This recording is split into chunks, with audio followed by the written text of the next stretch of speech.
चलिए दोस्तों, मैं हूं राहुल बगार और आज इस वीडियो में हम बात करेंगे एक बहुत ही कॉमन क्वेश्चन के ऊपर, जो है आखिर कौन सा बिजनेस स्टार्ट करें। तो ये क्वेश्चन आखिर क्यों आता है, और वीडियो के आगे हम बात करेंगे कि कौन से अलग अलग टाइप के बिजनेसेस होते हैं। और वीडियो के लास्ट में मैं एक बहुत ही गोल्डन रूल आपको बताऊंगा, अगर उसे आप याद कर लेते हो तो आप किसी भी बिजनेस में फेल नहीं होगे। और उसके बाद ही मैं आपको बताऊंगा एक मेरी पर्सनल बिजनेस स्टोरी, जिसमें मैंने किस तरह से कोई भी इन्वेस्टमेंट ना करके, कोई भी पैसा ना लगा के मैंने कैसे पैसे कमाए। बहुत सारे जो यंगस्टर्स है उनको एक प्रॉब्लम आता है कि हमारे पास कोई इन्वेस्टमेंट नहीं, हम कैसे बिजनेस स्टार्ट करें। तो उस स्टोरी को आप सुन के आप भी बिना पैसे के बिजनेस स्टार्ट करते हो। तो चलिए शुरू करते हैं।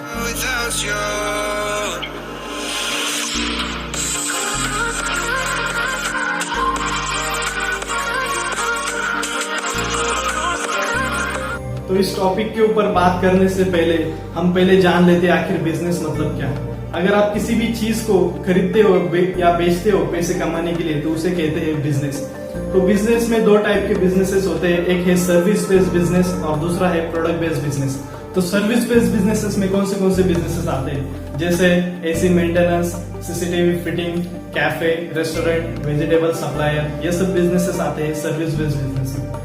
सर्विस बेस्ड बिजनेस मतलब आप किसी एक ऑलरेडी सेटअप बिजनेस है और उसके रिलेटेड आप सर्विस प्रोवाइड करते हो। और प्रोडक्ट बेस्ड बिजनेस में कौन से प्रोडक्ट्स आते हैं। प्रोडक्ट बेस्ड बिजनेस में एक प्रॉपर प्रोडक्ट होता है आपका, और उसको आप मार्केटिंग करते हो, सेल करते हो, मैन्युफैक्चर करते हो, ये सब चीजें आती है उसमें। तो जैसे कि एक अचार की बोतल एक कोई प्रोडक्ट हो सकता है, टोमेटो सॉस की बोतल, एक आटा पैकेट, ये एक प्रोडक्ट हो सकता है। तो ऐसे अलग अलग प्रोडक्ट बेस्ड बिजनेस है। तो इन दो टाइप के बिजनेसेस में क्या क्या प्लस साइड्स है और क्या क्या माइनस साइड्स है, ये हम जान लेते हैं। अगर सर्विस बेस्ड बिजनेस हो तो उसमें स्केल अप करना थोड़ा डिफिकल्ट है, लेकिन अगर प्रोडक्ट बेस्ड बिजनेस हो तो आप उसको आसानी से स्केल अप कर सकते हैं। और अगर सर्विस बेस्ड बिजनेस हो तो उसमें इनिशियल कॉस्ट कम लगती है, लेकिन अगर प्रोडक्ट बेस्ड बिजनेस हो तो उसमें इनिशियल कॉस्ट ज्यादा लगती है। क्योंकि आप अगर पहले प्रोडक्ट बेस्ड बिजनेस में एक स्टैंडर्ड आपको अच्छा प्रोडक्ट डिजाइन करना पड़ता है। जैसे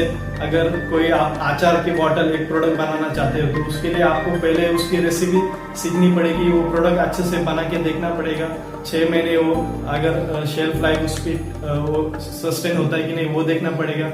उसके रिलेटेड जो प्रोसीजर्स है, मतलब FSSAI सर्टिफिकेट है, फूड सर्टिफिकेट है, GST नंबर, ये सब चीजें इन्वॉल्व होती है प्रोडक्ट बेस्ड बिजनेस में। ये सब नेसेसरी है उसे स्टार्ट करने के लिए। तो initially product based business start करना थोड़ा डिफिकल्ट है, लेकिन अगर आप सर्विस बेस्ड बिजनेस के बारे में अगर देखते हो तो सर्विस बेस्ड बिजनेस में आपको पास अगर कोई स्किल है तो आपको ज्यादा इन्वेस्टमेंट की जरूरत नहीं है। अगर आपको पता है कि सीसीटीवी फिटिंग कैसे करनी है या एसी मेंटेनेंस के रिलेटेड आप वर्कशॉप कर लेते हो और उसके रिलेटेड काम करना शुरू कर देते हो, तो आप आसानी से वो काम शुरू कर सकते हो बिजनेस। उसके रिलेटेड आपको कोई फूड सर्टिफिकेट या GST नंबर की होने की कोई जरूरत नहीं है। लेकिन सर्विस बेस्ड बिजनेस में आगे जाके प्रॉब्लम क्या आता है, service based business scale up करना डिफिकल्ट है।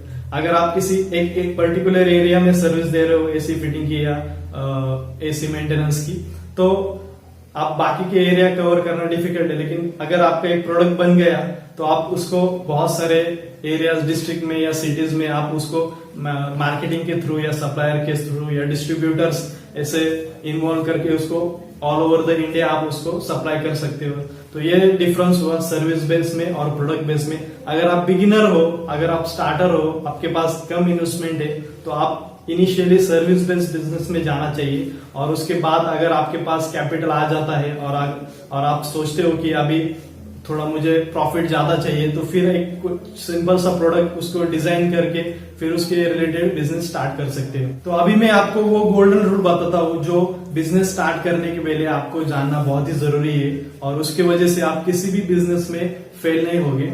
तो वो गोल्डन रूल है, अगर आप कोई भी बिजनेस स्टार्ट कर रहे हो तो ऐसे किसी भी चीज में इन्वेस्ट मत करो जो 3-4 दिन में खराब होती हो, या उस चीज को लेने के बाद उसकी कीमत दिन ब दिन कम होती जा रही हो। ऐसे चीजों में इन्वेस्ट ना करें, क्योंकि अगर आपका बिजनेस फेल भी होता है तो अगर उस चीजों को बेच के आपका पैसा फिर से आपको वापस आना चाहिए, रिकवर होना चाहिए। ऐसी चीजों में इन्वेस्टमेंट कीजिए। वो आपके पास इन्वेस्टमेंट है 5,000 रुपए की और आप सोचते हो चलो अभी 5,000 रुपए के में कुछ सब्जियां खरीद लेता हूँ, अगर वो सब्जियां बिकती नहीं है तो आपकी पूरी इन्वेस्टमेंट जीरो हो सकती है और आप आउट ऑफ द बिजनेस जा सकते हैं।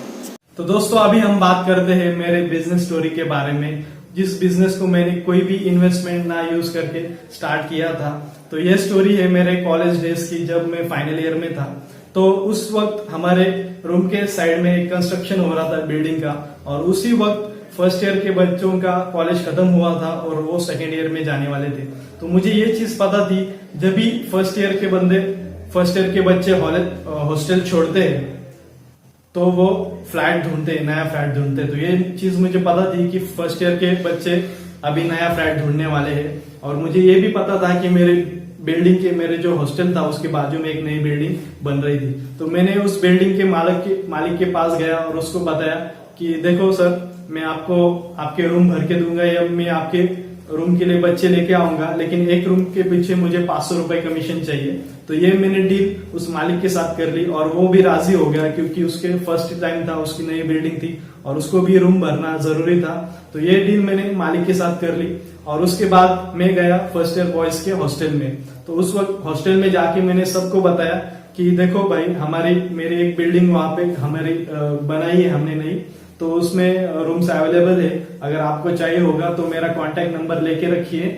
और ऐसे करके मैंने जो जितने भी रूम्स थे हॉस्टल के 30-40, उन सब बच्चों में जाके मेरा कांटेक्ट नंबर दे दिया। और जब टाइम आया बच्चों का रूम ढूंढने का या शिफ्टिंग करने का, तो उस वक्त उनको मेरी याद आई और उन्होंने मुझे कॉल करना शुरू किया। तो उन बच्चों को मैंने लेके उस मालिक के पास चला गया।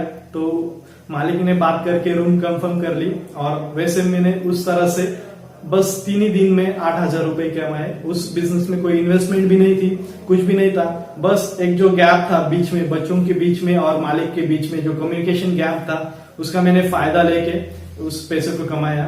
तो ऐसे ही आप मार्केट थोड़ा रिसर्च करके आजू बाजू देख के आप समझ सकते हो कि कौन सी बिजनेस अपॉर्चुनिटी है और आप पैसे कमा सकते हो। तो बिजनेस स्टार्ट करने के लिए पैसे की जरूरत है, ऐसा कुछ नहीं है। तो ये था आज का वीडियो। ये वीडियो आपको कैसा लगा नीचे जाके कमेंट कीजिए, और अगर अच्छा लगा तो इस वीडियो को लाइक करके इस चैनल को सब्सक्राइब करिए। तो चलिए मिलते हैं अगले वीडियो में।